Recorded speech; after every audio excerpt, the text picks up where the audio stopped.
భారతదేశంలో life style diseases రోజు రోజుకి పెరిగిపోతున్నాయి. అందులో క్యాన్సర్స్ ముఖ్యంగా చెప్పుకోవచ్చు. ఇండియాలో రకరకాల క్యాన్సర్స్ బారిన చాలామంది పడుతున్నారు. బ్రెస్ట్ క్యాన్సర్ అనేది ఆడవాళ్ళలో ఈ మధ్య సర్వసాధారణం అయిపోయింది. బ్రెస్ట్ క్యాన్సర్ అనేది ఒక లీడింగ్ కాజ్ ఆఫ్ క్యాన్సర్గా భారతదేశంలో బయలుదేరింది. అయితే కేరళలో ఒక మహిళ దీనికి సంబంధించి ట్రీట్మెంట్ సంబంధించి ఒక కేసు కేరళ హైకోర్టులో వేసింది. యాక్చువల్గా బ్రెస్ట్ క్యాన్సర్ ట్రీట్మెంట్ అనేది చాలా వరకు కాస్ట్లీ. సామాన్యులు మధ్యతరగతి వాళ్ళు దీన్ని ఎఫర్ట్ చేయడం కూడా కొంత కష్టమే. కేరళలో ఒక మహిళకి బ్రెస్ట్ క్యాన్సర్ వచ్చింది.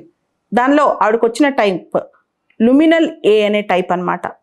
అయితే తన భర్త ఆదాయం కలిపి నెలకి 74,000. కానీ నేను పర్చేజ్ చేసే డ్రగ్ రిబోసిస్లిబ్ అనేది నోవార్టిస్ మల్టీనేషనల్ కంపెనీ తయారు చేస్తే అది చాలా కాస్ట్లీ, అది అఫోర్డబుల్ ప్రైస్లో లేదు అని చెప్పి ఆవిడ చెప్పింది తను దాఖలు చేసిన పిటిషన్లో. యాక్చువల్గా భారతదేశంలో మన ఇండియన్ పేటెంట్ యాక్ట్ ప్రకారం సెక్షన్ 84 నుంచి 92 మధ్యలో కంపల్సరీ లైసెన్సింగ్ అనే అంశం మీద ఉందన్నమాట మన ఇండియన్ పేటెంట్ యాక్ట్ 1970లో. అయితే కంపల్సరీ లైసెన్సింగ్ అంటే ఏంటంటే ఏదైనా ఒక డ్రగ్ సామాన్యులకి అందుబాటులో లేనప్పుడు, ముఖ్యంగా if the government is satisfied that larger section of population are unable to afford, అంటే చాలామంది జనాభా ఆ డ్రగ్ని కానీ దాన్ని యాక్సెస్ చేయలేకపోతే అప్పుడు ఆ డ్రగ్ని కొనుగోలు అనేది నేషనల్ ఎమర్జెన్సీగా ప్రకటించి హెల్త్ క్రైసిస్లో భాగంగా దానికోసం కంపల్సరీ లైసెన్సింగ్ ఇవ్వచ్చు అనమాట. అంటే దేశీయ కంపెనీలు జనరిక్గా తక్కువ ఖర్చుతో ఆ డ్రగ్ ప్రిపేర్ చేసి వాళ్ళకి అందుబాటులోకి తేవచ్చు అనమాట. సో ఆవిడ కంపల్సరీ లైసెన్సింగ్ ఇవ్వాలి ఇండియన్ కంపెనీస్ ఎవరైతే దీనికి ముందుకు వస్తారని చెప్పి అడగటం జరిగింది. అయితే రిబోసిస్లిబ్ డ్రగ్ గురించి ఇష్యూ అయినా గవర్నమెంట్ మాత్రం తన అఫిడవిట్లో ఒక మాట చెప్పింది హెల్త్ మినిస్ట్రీ వాళ్ళు. బ్రెస్ట్ క్యాన్సర్ అనేది నేషనల్ అర్జెన్సీ కానీ ఎమర్జెన్సీ కానీ కాదు, ఎక్స్ట్రీమ్ అర్జెన్సీ కూడా కాదు అని చెప్పడం జరిగింది అనమాట. దాంతో ఇప్పుడు రిబోసిస్లిబ్ అనేది అందరూ నోవార్టిస్ కంపెనీ చేసిందే కొనుక్కోవాలి, వాళ్ళు మ్యానుఫ్యాక్చర్ చేసింది, దాని జనరిక్ డ్రగ్ అనేది లేదనమాట. Indian council of medical research వల్ల డేటా ప్రకారం భారతదేశంలో ప్రతి 1,00,000 మంది మహిళల్లో దాదాపు 100.5 మంది బ్రెస్ట్ క్యాన్సర్ బారిన పడుతున్నారనమాట. యాజ్ ఆన్ టుడే దాదాపు 1,82,000 కేసులు భారతదేశంలో లైవ్లో ఉన్నాయి బ్రెస్ట్ క్యాన్సర్ కేసులు.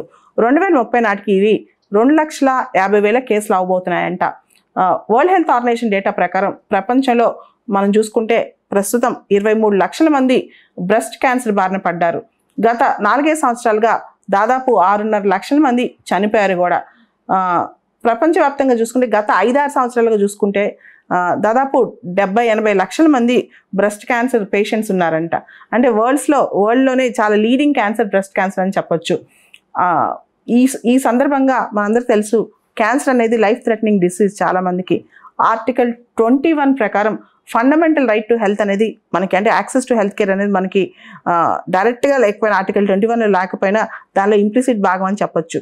అయితే క్యాన్సర్ వచ్చినప్పుడు ఒక డ్రగ్ తను కొనుగోలు చేసుకోలేని పరిస్థితిలో పేషెంట్ ఉంటే ఖచ్చితంగా అది రైట్ టు లైఫ్ ఎఫెక్ట్ అవుతుందని చెప్పి లాయర్స్ కూడా వాదిస్తున్నారు ఈ కేసులో.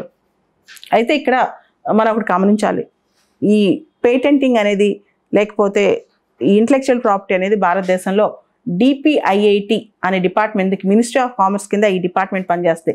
Department of industry and internal trade అనే డిపార్ట్మెంట్ అనమాట.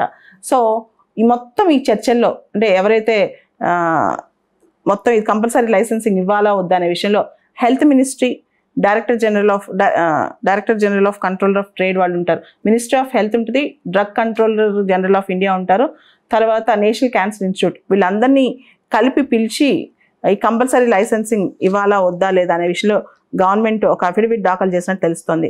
సో చివరికి గవర్నమెంట్ మాత్రం అంటే హెల్త్ మినిస్ట్రీ తరపున మాత్రం బ్రెస్ట్ క్యాన్సర్ అనేది నేషనల్ ఆర్ ఎక్స్ట్రీమ్ అర్జెన్సీ కాదు అని చెప్పి అఫిడవిట్లో చెప్పడం జరిగింది. కానీ ఏ రకమైన క్యాన్సర్ అనేది నిజంగా ఎక్కువ మంది బారిన పడుతూ ఉంటే ఖచ్చితంగా అది నేషనల్ క్రైసిస్ అని చెప్పొచ్చు, లేదా హెల్త్ ఎమర్జెన్సీ అని చెప్పొచ్చు, లేదా నేషనల్ ఎక్స్ట్రీమ్ అర్జెన్సీ అని చెప్పొచ్చు.